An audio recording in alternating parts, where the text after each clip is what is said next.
founder-led ventures or in the capital markets? Okay, we've got a couple. Okay, how many are interested in that? Okay, I like that. Let's start with just a little bit of quiz. I know that in the United States, many of our lawyers chose to go into law because they were very much good at debating, but they were also very bad at math. Right? Is that true? Okay. So I'm going to do a little bit of math quiz here. So what's the difference between 1 million and 1 billion in seconds? In seconds. So 1 million is about 2 weeks.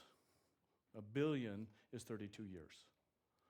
100 billion, okay, so when we start talking about math, right, is 3,200 years, which is about the equivalent of our large sequoias over in Yosemite, right? So you see those trees, big trees there. And 400 billion is about how long we've been around in society. Okay, so we go back to medieval times. Why do I say that? Well, something happened this last week in the financial markets that one person in one day's net worth changed by $100 billion. Does anybody know who that was? Oracle, Larry Ellison.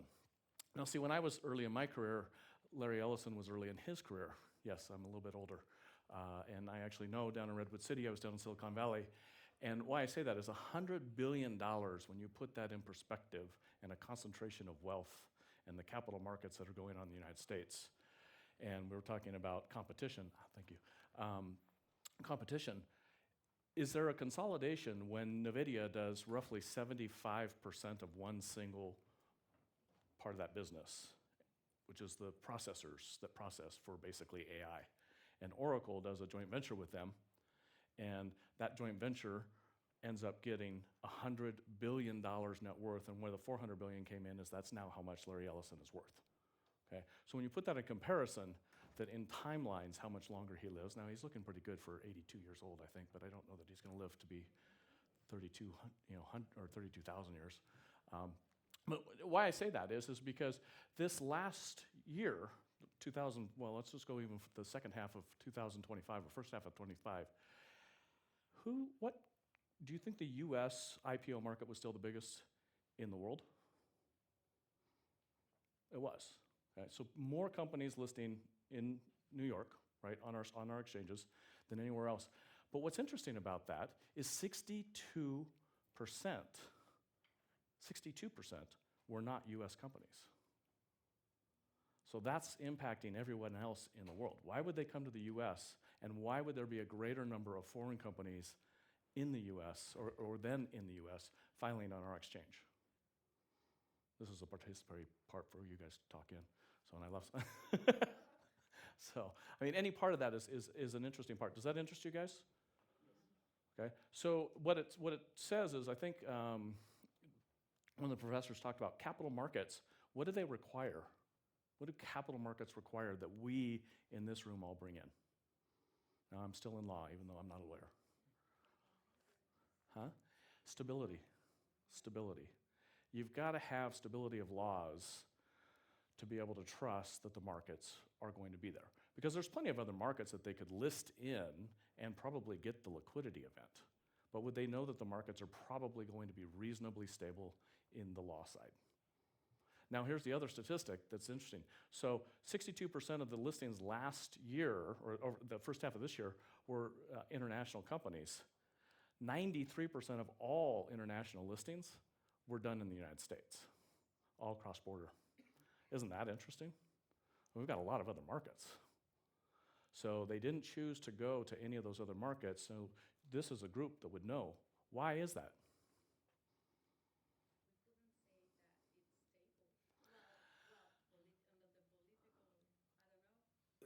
I think that's partly it. So I've worked in Singapore. I've been in London. I'm dual citizenship with the EU. So I see these other markets and see why would you want to do that scenario. One of the major things is the financial accounting changed. The rules changed because it used to be that we use this very archaic and not that great system called GAAP. And of course, in the United States, it takes forever to change anything. Very complex systems. So Gap is not the clothing store. For those of you that remember that, the GAP, it's spelled G-A-A-P. So, believe it or not, I know an awful lot of people in business that don't actually understand what Gap is. So, but the international financial standards became dominant in the marketplace to where now those are actually better standards, and most US companies are actually starting to go towards the international standards. They still have to do Gap. But an international company that's listing in NASDAQ, guess what they don't have to do? They don't have to do Gap. So two companies of the same size, it's about $1 million difference in annual costs for them in their pieces. So what would have happened in the past is that an international company would be invested in by the US company that would go public, and then they'd take that money and go international with it, and maybe repatriate it back to the United States, but maybe leave it in Ireland if the tax laws are better. But what this is saying now is because of some of those changes, it's actually more advantageous for a foreign company to come over to the United States and list on the US exchange. So taxes don't really change, right? But the tax accounting changes. What else changes, do you think? Say it again. Yeah, no more acquisitions, right? So you have partnerships that are going on, but you don't have whole takeover of companies, right? That still have then this corporate office back in New York scenario. You're having this. Now, my career, I don't know if I didn't do any, I don't know why I even have this, just out of use, I guess. So our company, my background is in Silicon Valley. I started as a banker. I came very late to the law, partly because I had general counsel department reporting to me. And I said, boy, I need to start learning a little bit more about this segment over here as we're it's one of those things when all of a sudden you're spending more on legal fees than you used to spend on everything else in it. So that's why I attended the LLM program, which was excellent for me. And then I actually took that and went on to get a Doctor of Law and Policy. So in the United States, we have too many North universities, so I went to the other North University, which is Northeastern. And I teach at Northeastern for law and policy, which if you want one of the more complex, you think the common law, for everybody else that doesn't deal in common law is complex, start dealing with federalism, which is the states and the federal government. And if you do business in the United States, you know what this is like because you're dealing with the federal rules and you think that's all it is. And then you go to state of California and all of a sudden you're dealing with something else. Then you go to Massachusetts and like, why can't you guys systemize this? So I teach that for Northeastern now. But the reason for that part on the law is we work with founders, usually early stage founders that are raising their first round of real capital. So, and I've done it across the world. We've worked in Guernsey, worked in Hong Kong, and I've seen how it's done in various locations, but it's still very similar in every single location. Most every founder, what do you think that the very first step that they think is in raising capital?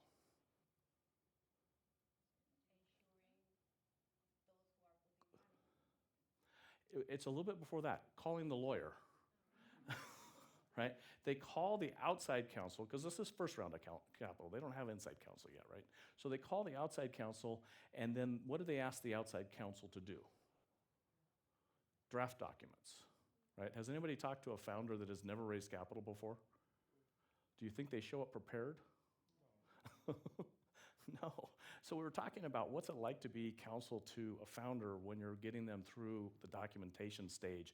They are thinking, oh, I need $10 million because we've run the financial analysis, and if we can raise $10 million, we can grow this into a $100 million company, and then before you know it, I'm going to be the next Larry Ellison, right?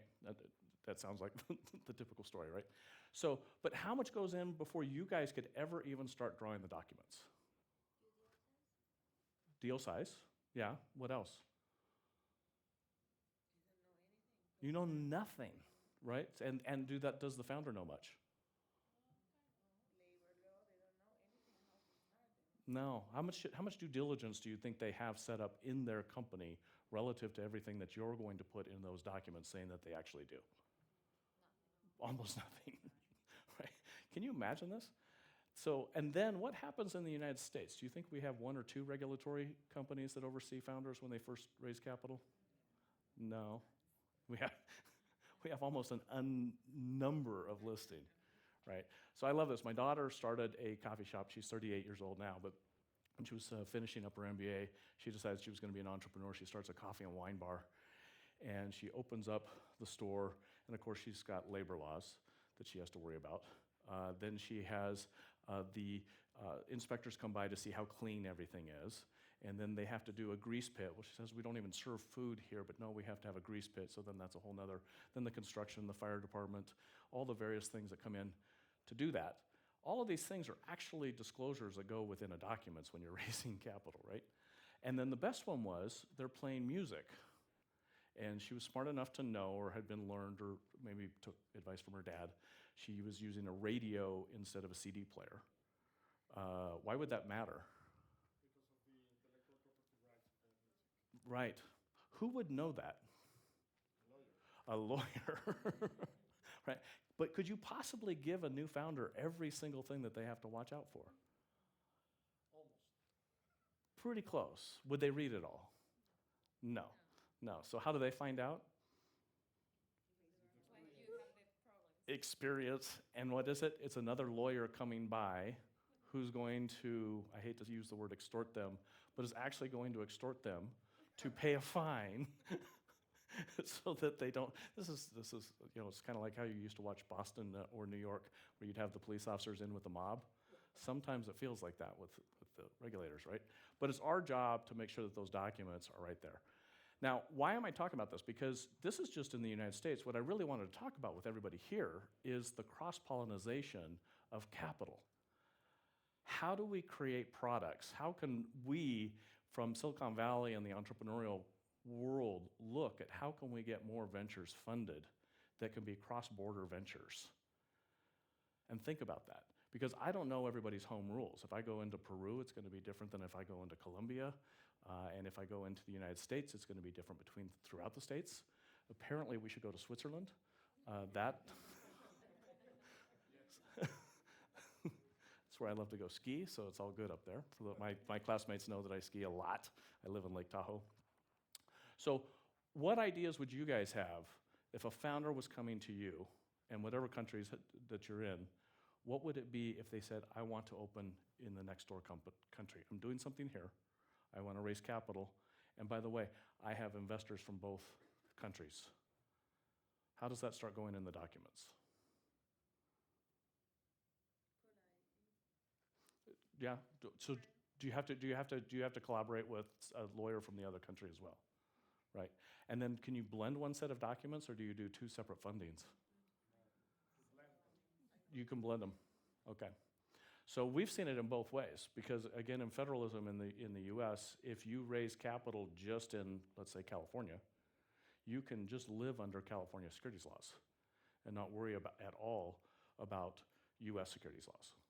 No SEC, doesn't matter if you raise $100 million. If you do it all from California, you can do that. Kind of interesting, right?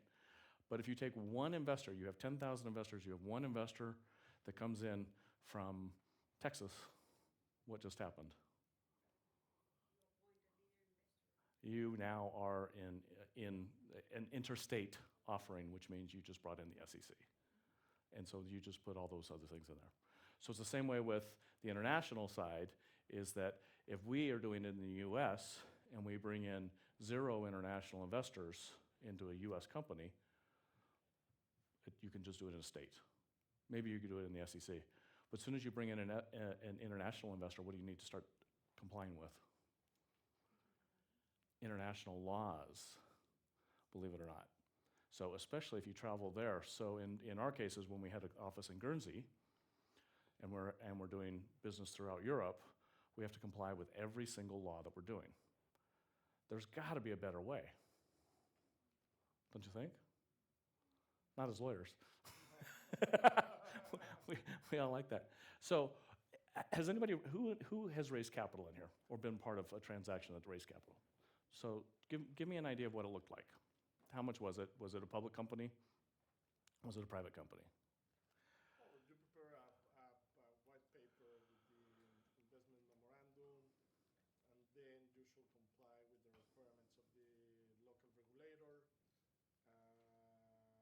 You just have one regulator that you have to comply with, generally? No, the cross-border, all jurisdictions you are raising the capital. Okay.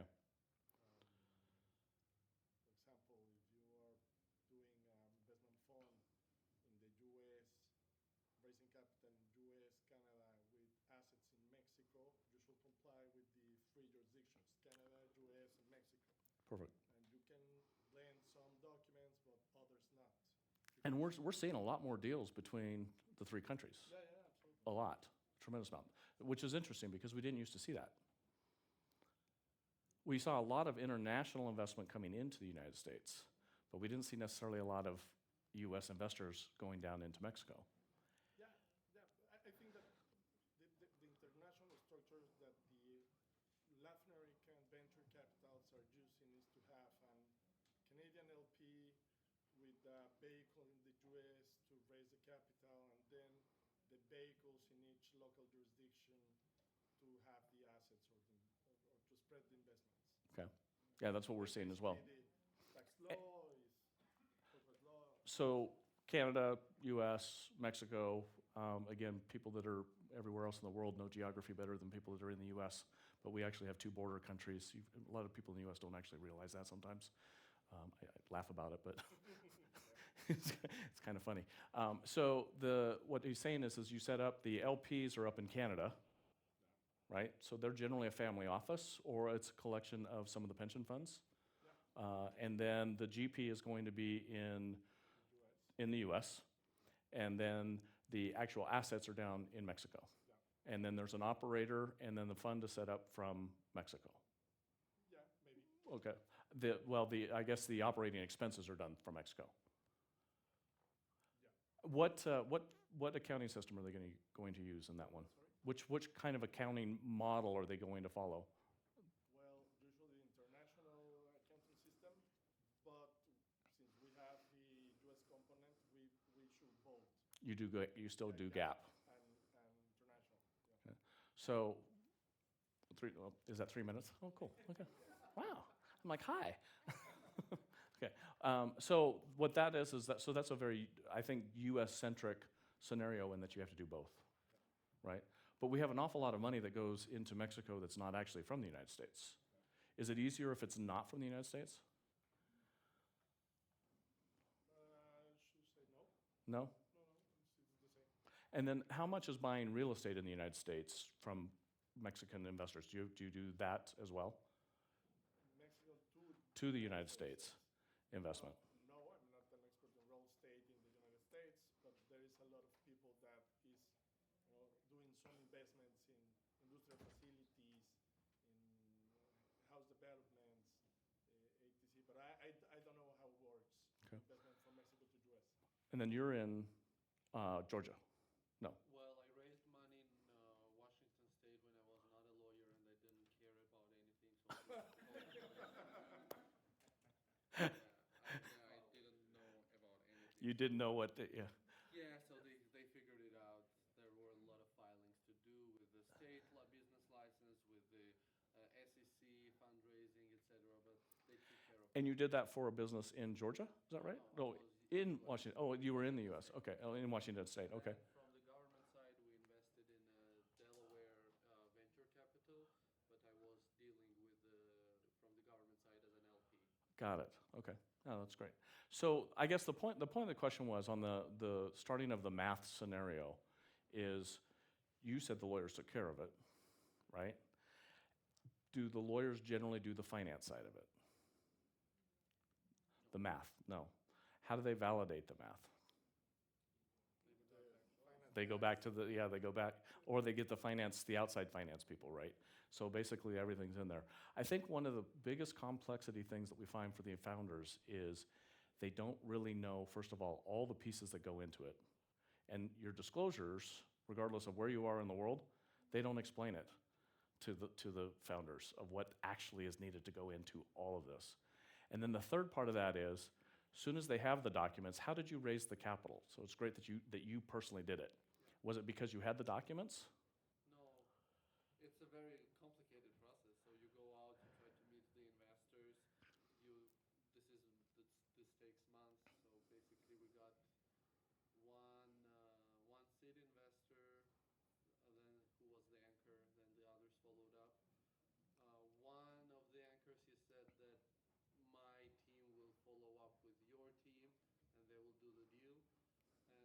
then we let them take care of everything else. Honestly, the thing is like you really don't care about those things at all. You're focused on your On the thing. building the business. Yeah, you're focused on your thing, and that's a big issue in general. Yeah.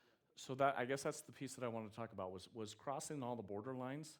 If you can imagine how hard it is to raise capital just in your jurisdiction, and when you do cross-border, they don't know. But in a lot of cases, you don't know either if you're not in that jurisdiction, right? But to the point of the founders do not know what it's like to raise capital. And I say this from experience. We've worked with over 500 founders, $3.2 billion in capital raised. Okay? And I will tell you that until someone has done it for about the fourth or fifth time, they don't even know what it is that they're doing. And they don't realize how many problems there are that they don't even take, up in advance. And so those disclosures that you do are critically important to give them informed decisions in that. So I live in San Francisco and Lake Tahoe. If you want to follow up anytime with it, or if you're coming into the States and want to chat about venture capital, we are looking at deals across the world, so it's always something fun to at least chat about. Appreciate the time. Thank you.